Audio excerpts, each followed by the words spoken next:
Россиянин Хабиб Нурмагомедов одержал победу над американцем Джастином Гейджи в бою за титул чемпиона UFC в легком весе. Поединок прошел в Абу-Даби на Бойцовском острове. Нурмагомедов выиграл удушающим приемом во втором раунде. Теперь в его активе 29 побед и ни одного поражения. Эта защита стала для него третьей по счету. Россиянин по этому показателю сравнялся с американцами Би-Джей Пеном, Фрэнки Эдгаром и Бенсоном Хендерсоном. После поединка 32-летний Нурмагомедов заявил, что завершает спортивную карьеру и отметил, что он заслужил выйти на первое место в рейтинге лучших бойцов вне зависимости от весовой категории. Футболисты Реала в гостях со счетом 3-1 обыграли Барселону в матче 7-го тура чемпионата Испании. В составе победителей голы забили Федерико Вальверде, Серхио Рамос и Лука Модрич. У хозяев поля отличился Ансу Фати. Сливочные одержали 97-ю победу в Эль-Классико, опередив по этому показателю каталонцев, у которых 96 выигрышей. Реал возглавляет турнирную таблицу чемпионата, набрав 14 очков в 6 матчах. Барселона идет на 10-й позиции, имея в активе 7 пунктов после 5 встреч. В следующем туре клуб из Мадрида на своем поле примет Уэску, а подопечные Рональда Кумана в гостях сыграют с Алавесом. Женская сборная России по футболу одержала победу над командой Словении в матче отборочного турнира чемпионата Европы 2022 года. Встреча прошла в Москве и завершилась со счетом 1-0. Единственный гол на 74-й минуте забила Нелли Коровкина. Россиянки занимают второе место в группе А, набрав 15 очков в 7 матчах. Возглавляют таблицу представительницы Нидерландов, в активе которых 21 пункт. Словенки идут на третьей позиции, на их счету 12 очков. В следующем матче российские футболистки на своем поле примут сборную Турции. Игра пройдет 27 октября.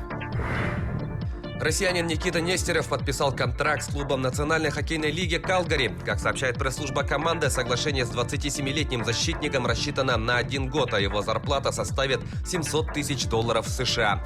С 2017 по 2019 год Нестеров играл в московском ЦСКА, с которым один раз становился победителем Кубка Гагарина. До этого защитник выступал за клубы НХЛ, Тампа и Монреаль, в которых он провел 132 матча, забросив при этом 9 шайб и сделав 24 ассиста. Что касается успехов в составе сборной России, то Нестеров является победителем Олимпийских игр 2018 года и бронзовым призером чемпионата мира 2019 года.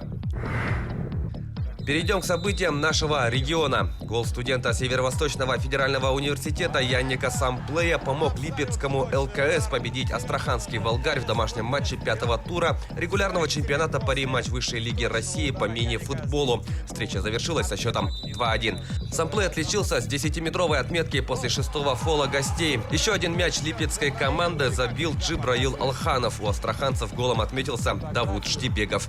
Теперь на счету ивуарийца 5 голов в текущей регулярки. Также отметим сейв воспитанника якутской «Зари» Никиты Евтушенко. Страж ворот парировал удар 6-метровой отметки при счете 1-1. Напомним, Самплей и Евтушенко, а также универсал Никита Рычков перешли из якутской «Зари» в ЛКС перед стартом текущего сезона. В составе «Волгаря» также играл экс-футболист якутского клуба Джилустан Пестряков, однако он результативными действиями не отметился. Якутяне в составе сборной России завоевали 6 медалей на чемпионате мира по шашкам, который прошел в Турции. Об этом сообщает «Спорт Якутии». Награду высшего достоинства завоевал международный гроссмейстер Андрей Федотов, выступавший в классических шашках. В молниеносной программе Николай Стручков стал серебряным призером, а Николай Гуляев зашел на 3-ю ступень пьедестала. В активе последнего также имеется бронзовая награда в программе быстрых шашек.